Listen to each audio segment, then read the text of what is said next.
today I'm going to do another walkthrough through one of the diagrams that I've drawn for an article that I've written. This is about Gro protocol. Yeah, it's a small protocol, just recently started or launched, and yeah, it has some interesting tokenomics, I guess, and yeah, also it's an interesting target audience of what kind of users they're trying to attract. So the Gro protocol consists of multiple different strategies to earn yield on stablecoins. So you can use your USDC, USDT, or DAI and position these stablecoins within the protocol, and they've got multiple strategies to choose from. And you can see this on this purple arrow here. You know, you've got high yield, high risk on the one side, and low yield, low risk on the other side, and you can kind of position based on your risk appetite and your the yield that you kind of want to do based on the risk that you're willing to stomach. And yeah, you can that's kind of how it goes. So you deposit your stable coins and in one of these pieces, and then the protocol takes care of it for you. The idea is that they kind of abstract this layer of complexity that we have in DeFi. There's lots of different protocols you can put your money into with various risk levels, and also I guess with different yield levels, and it's hard for the normal user to find out where to put their money into and what kind of strategies go and how they work. So this is a cool thing of making DeFi easier for normal users to use.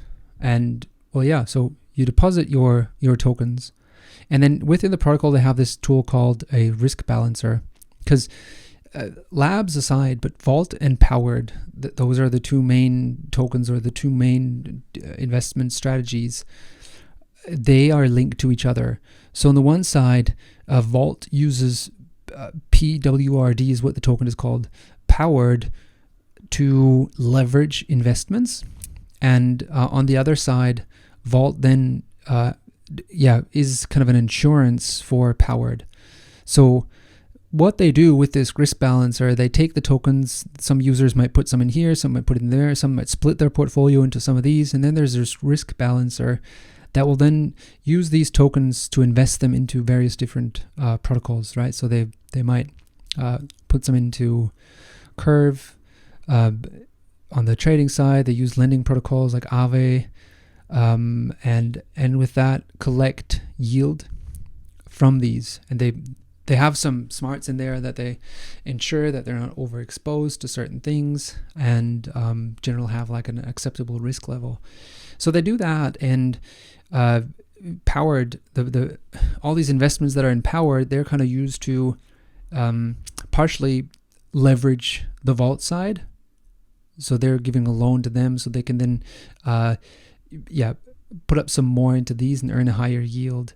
And on the Powered side, they will also go into these, but they are then secured against protocol risk on these. So if something happens to any of these protocols and any of these strategies, then, and that takes a hit, then Vault takes that hit primarily, and the users or the people who have invested into or put their stablecoins into Powered, they will they will be insured against that loss that happens there. So you'll get a stable yield. I think like Vault, they had something between 9 and 15%, and the Powered something between 3 and 6. So quite nice yields that they offer here, and it's really this one-stop thing for your stable coins where you don't have to worry and they take care of it. The Vault tokens, basically they are paid out. So if you withdraw your Vault tokens, then you'll get your reward on top. So that's kind of a normal mechanism. The Powered token is quite interesting because they have a yield rebase mechanism. So if they collect a yield, say 3% on the stablecoins that they have deployed into these different protocols, then they will gain more stablecoins, right? So what they do, so that what that would do is that one Powered would all of a sudden, after some time, be backed by some more stablecoins than actually was put in. So they do a rebase, meaning they will mint more of these powered tokens into the user's wallet. And that's an interesting mechanism, essentially, because it is backed by more than. So you would have a stablecoin that you hold in your wallet, and that would just you would get more of those stablecoins over time just into your wallet through this rebase mechanism. So this is quite interesting, actually, because it is backed by USDC, USDT, and DAI. It's actually a stablecoin with a yield. Which is, I guess, better than the others, the other stablecoins. So you'll pay a small fee if you withdraw from Vault. That's then distributed to other users. But aside from that, that's what these two do. You can decide the strategies. You get more yield here, lower yield there, and the protocol takes care of the heavy lifting in the background. Then they've got some super interesting stuff here in labs, and I guess they're working on more. But the gist of it is that you put your stablecoins into this, and they are then bridged over to the Avalanche blockchain, into Alpha Homora version 2. So you can look into that. They've got some leveraged yield farming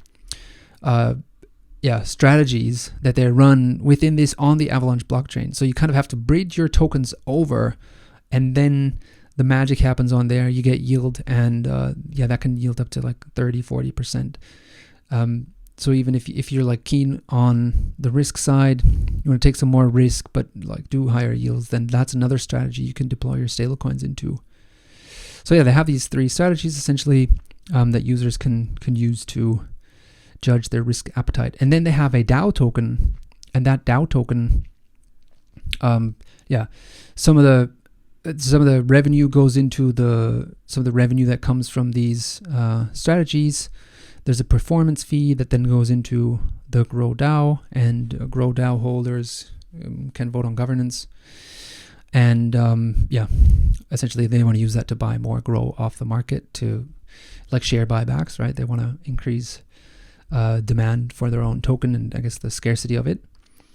And then there are also some interesting strategies around pools investing, where you can take Gro tokens, if you have any, and deposit them within the protocol, and they have some interesting yield opportunities, liquidity incentives that you can get out of that and earn some additional off that. So that's kind of how this protocol works. It's really a stable coin investing abstraction layer, if that is a thing, right? So you put your stuff in, and they take care of the heavy lifting in the background, and you kind of get yield on your stable coins without doing much.